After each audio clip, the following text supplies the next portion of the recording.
Season 2, Episode 20, When the Market Stopped, the 2008 Crisis and Aftermath.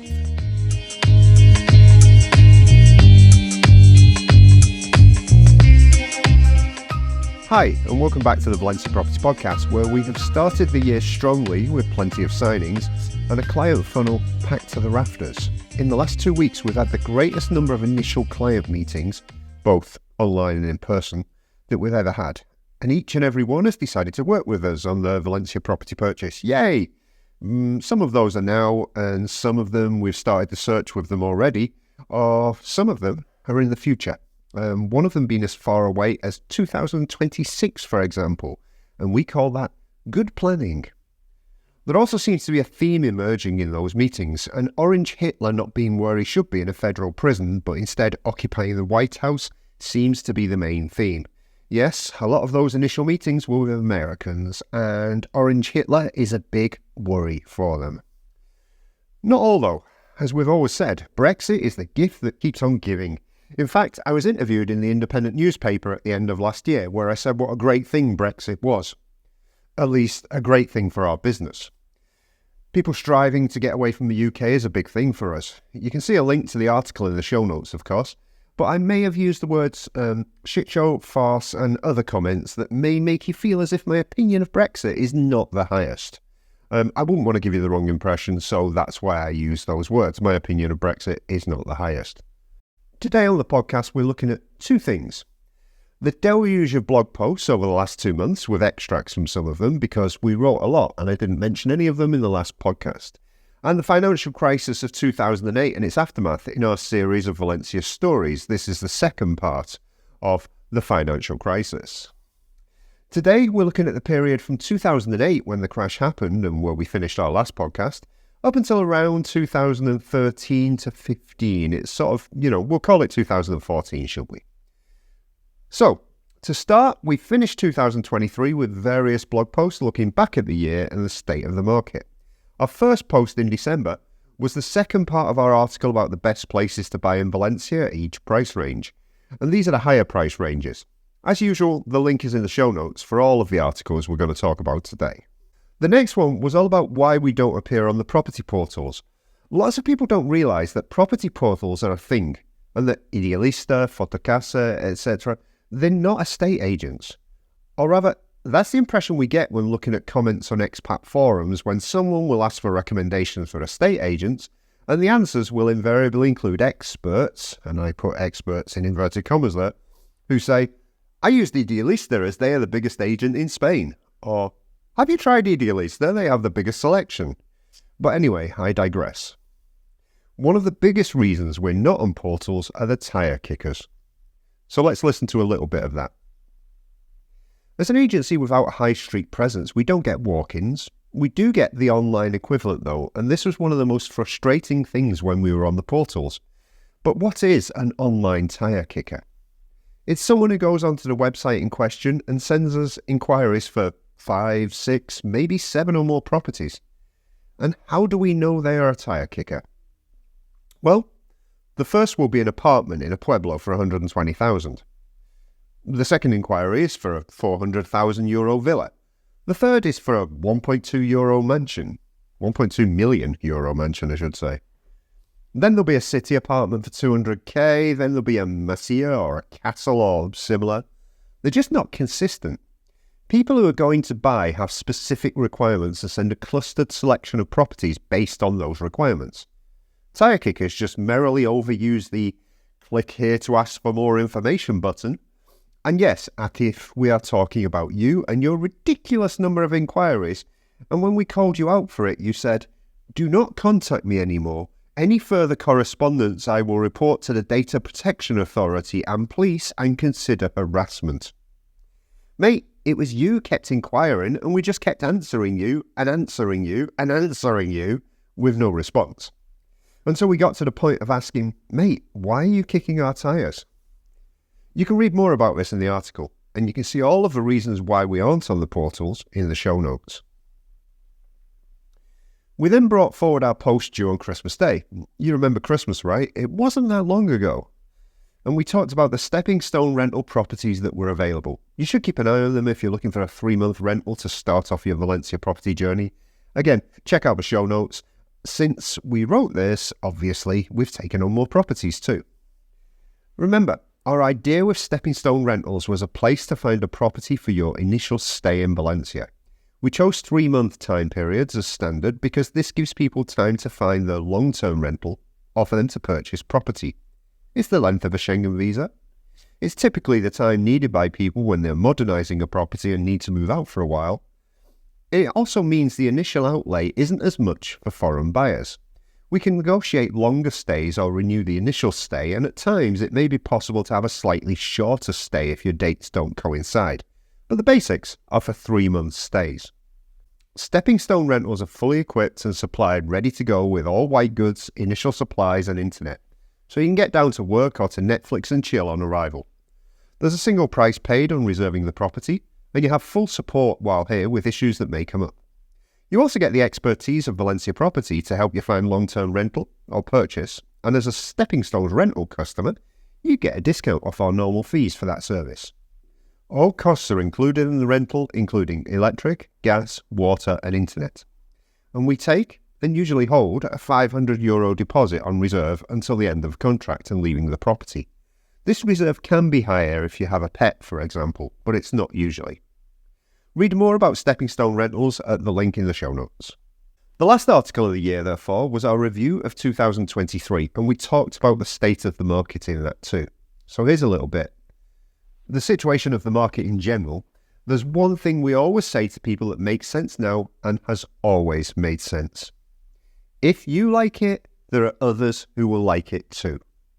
And this is as true now as it ever was. If you read the press, you might think that the market has slowed down all over the world due to interest rate rises. It's not true in the least here. Only last week, 3 places that we had booked to see with clients sold before they could get to see them, despite only booking the visits the day before.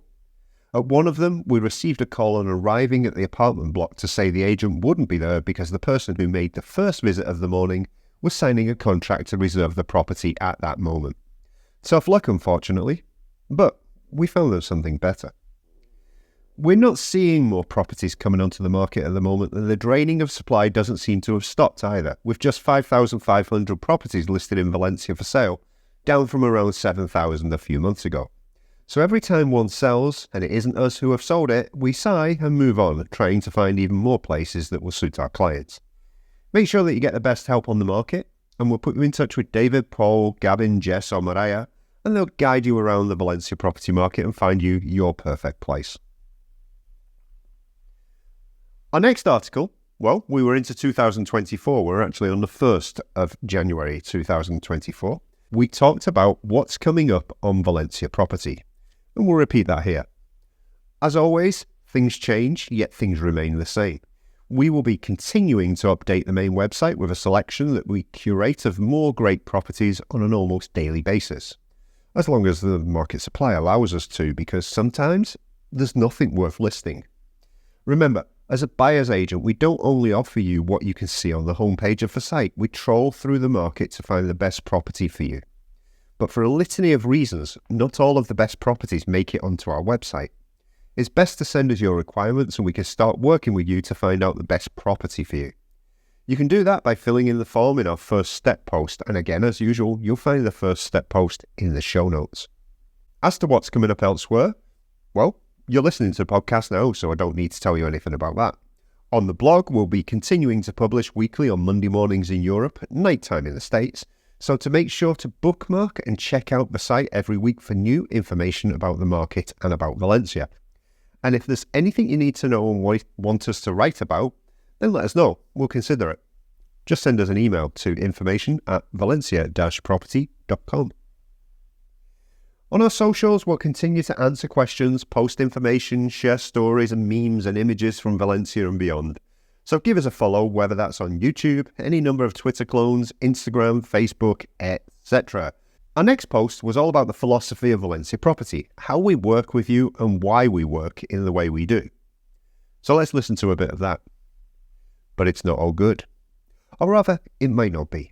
We can have bad days. We may just not hit it off. Things can go wrong. We're good, but we can never be perfect. And if you don't book early, we will be double booked and unable to help you at short notice. One thing though, we don't think you'll ever find a better estate agency.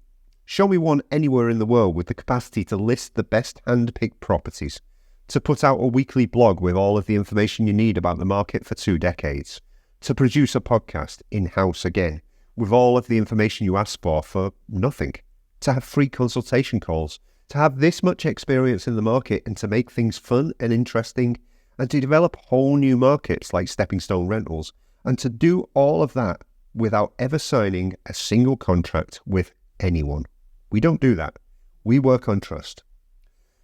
We do this while maintaining a small, dedicated, knowledgeable team working for a large number of select clients and maintaining an online and offline reputation that means we are constantly recommended by virtually everyone all over social media. We trust people, and luckily we get that trust back in us as a result. If you're coming to Valencia, then work with us. Our next post was a light-hearted post about the most annoying things about living in Spain. Light-hearted for sure, but these things are annoying, so get used to them. And then we did one that I've been thinking about writing for a time, about electrifying your life in Valencia through solar panels, batteries and electric cars. Valencia is the European Green Capital for 2024, and these things are important and becoming ever more so. So I was able to write it finally. Here's a snippet. Valencia was named Europe's Green Capital for 2024 a couple of years ago due to its commitment to sustainable goals and tourism. Things change though, and it's a little bit embarrassing now as the new government is considerably less focused on sustainability than the previous one. However, they were tied into doing the things that were promised when Valencia applied for the role. Essentially, they couldn't get out of their previous commitments. You can read more about Valencia being Europe's green capital in the show notes. And finally, the last article of the month was all about the new report from Numbeo that places Valencia as the 5th best place to live in the world and the best in Spain for quality of life issues. I think I found out a mistake in the numbers, and it might well be because of us here at Valencia Property. Have a read about it, but again, here's a snippet. The Numbeo index is taken in real time from people living in towns and cities all over the world. It includes prices of a basket of goods, pollution figures, climate data, safety issues, healthcare costs and provision, purchasing power of salaries and property price to income ratios. In smaller towns and cities, the results can be skewed by one person's report being out of line with the others. But as soon as there are a lot of respondents, as there tend to be in larger towns and cities, then the results can become more reliable. This year in Valencia, there were 1,546 entries in their database from 217 different contributors. That's a good sample size. You can see all of the figures for Valencia in the show notes. And I think they're mostly very reliable. I can get bananas cheaper, beef is a bit more expensive, etc. But these are minor quibbles. However, as I'll explain later, I think there's still a statistical quirk, which means the numbers are skewed. And I'll tell you why in the whole article. Make sure to read it. I think you'll enjoy it. So that was our articles for the 2 months. And now we come on to part 2 of our Valencia story, all about the financial crisis in Valencia. We talked about the lead up to the financial crisis and the property boom in the early 2000s in the last of the series. Today we're going to continue with our series and we talk about the Spanish property market from the financial crisis of 2008 until around 2014-2015. We finished the last post with the financial crisis happening, and this being the final straw for an already overheated and overcooked property market. Banks stopped lending to both builders and potential homeowners as other banks, financial institutions, central banks and governments had stopped lending to them, so they couldn't get money from anywhere. In Spain, over the next few years, 80 plus banks would essentially become 10. Mergers, forced purchases, government action and closures meant choice dropped massively. To understand the Spanish property market in this time, you need to understand the Spanish mentality and the Spanish system for repossession. Let's take the first, as it's easier to understand. If prices start dropping due to a lack of demand, then I, as a buyer, will offer less for a property, knowing that it will be worth less very soon. Or even, I don't bother making an offer. That's logical. What's not logical is Spanish pride and stubbornness. If my property were on sale for €200,000 and I get offered €180,000 in a rising market, I don't accept. If prices are dropping, then that is other people's properties. Mine is still worth $200,000, even though I can't sell it because, well, reasons make up a valid reason here. As prices continue to drop, eventually I may well say, well, I'll take $10,000 off my price. But that doesn't move the needle because by then things have dropped even more. No demand, as nobody can get a mortgage, means no buyers. And the few cash buyers around have a choice and will cherry pick available offers. However, they come up against people denying reality. My property is still worth $200,000 or $190,000. Then the lack of demand is compounded by the Spanish system of repossessions. It's changed these days, but here's what happened back then after 2008. Interest rates have peaked. People lost their jobs due to companies going to the wall as their funding and credit lines closed. They couldn't pay the mortgage, and after just 3 non-payments, the banks started to repossess property. This process of repossession took about 12 months, but the bank took your property at a rate of 50% of valuation, and they deliberately valued low. They also piled all of the costs of repossession onto you, meaning that after they had thrown you out of your house and taken your possessions, they were still owed money by you and would get it every month from your wages if you were working for the rest of time until they didn't. How does this work in practice? Let's say you have a $200,000 property at the top of the market and suddenly you can't pay the mortgage of 80%. Essentially, you owe $160,000. The bank starts the repo process and meanwhile prices are dropping so you can't sell. They instruct the valuer to value low for the repossession and they say it's now worth $120,000 despite having valued a couple of years back at over $200,000. They adjudicate the property to themselves at $60,000. That's 50% of that new valuation. You've just given the bank $60,000 by being thrown out of your house, but you still owe them the $100K that remains. Are you following? There isn't any of just giving the keys back and calling it quits like in the States. Oh, and by the way, the costs of a repossession fall on you, and that's roughly 30% of the valuation placed on the property. And in this case, 30% of $120,000 would be $36,000. So not only do you owe them the $100,000, you owe them $136,000 and you are homeless. The judge will say that a percentage is taken out of your wages until you have paid it off, and that percentage is anything not required for the basics in life. In other words, a shit show. However, these repossessions are then put onto the market by the banks, and guess what? They want to recover everything. All of their money. So despite the fact that the valuer has now said the property is worth $120,000, they might put it on the market at their original valuation of over $200,000 in order to recover their costs. I say might because they don't put everything on the market. More on that later.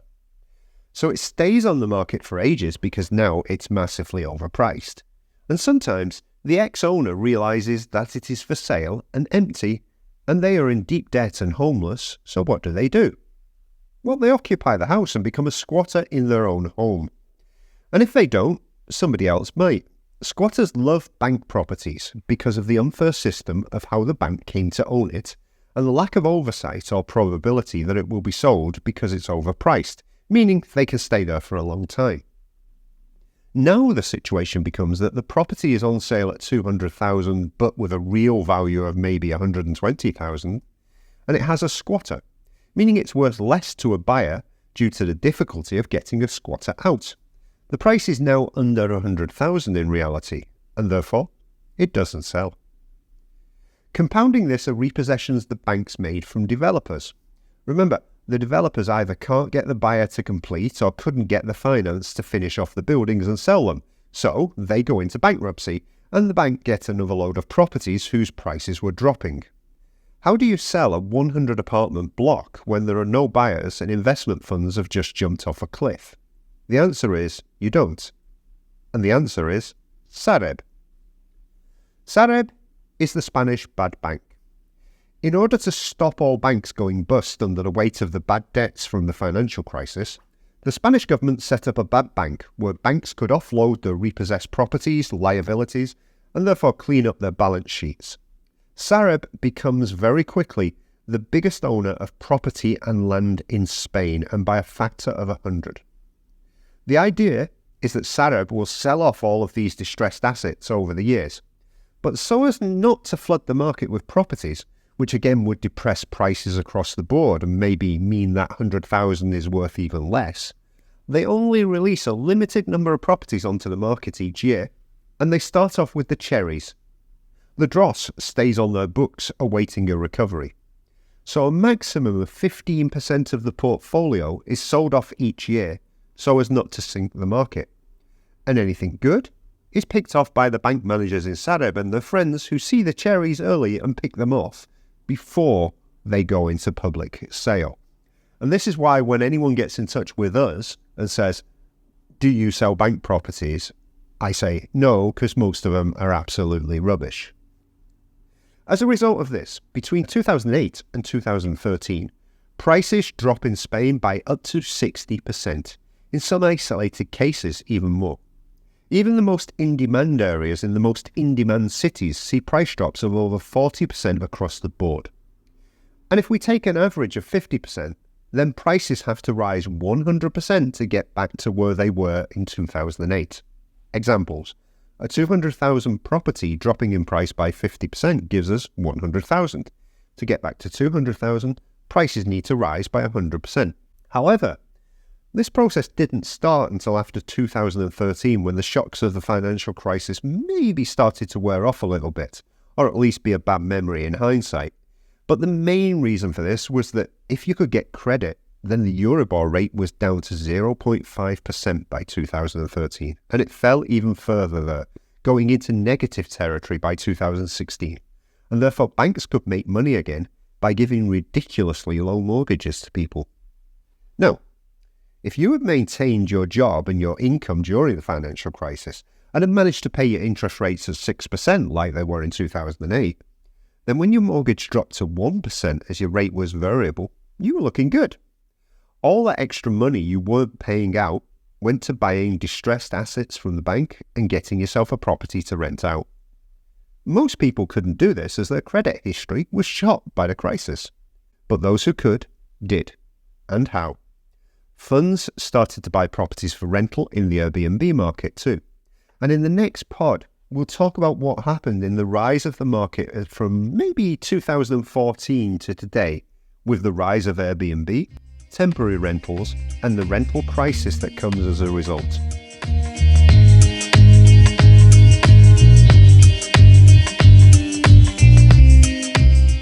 That's the second part of this Valencia story. We're not going to do any recommendations this month, and I think we might knock it on the head for anything specific. Nevertheless, the recommendation will always be the same. Make sure to bookmark our homepage, valencia-property.com, because we update it regularly. Make sure to look at our blog every Monday. It's still the largest repository of information about the Valencia property market you're likely to find online. And we're posting content daily on Facebook, Twitter, Instagram, Threads, Blue Sky, Mastodon, and all of the other social media sites to bring you back to our home at Valencia Property so you can get your home in Valencia. And that's it for this month. Remember, we're always available for consultations and questions, and if you have any questions, then send us a mail to information@valencia-property.com. You never know, we might even feature it on a future episode when we do our next FAQ. Meanwhile, it's February 2024. Isn't it about time you started planning your Valencia property purchase? Get in touch with us, let's get working together. Thanks for listening, and we'll speak next time.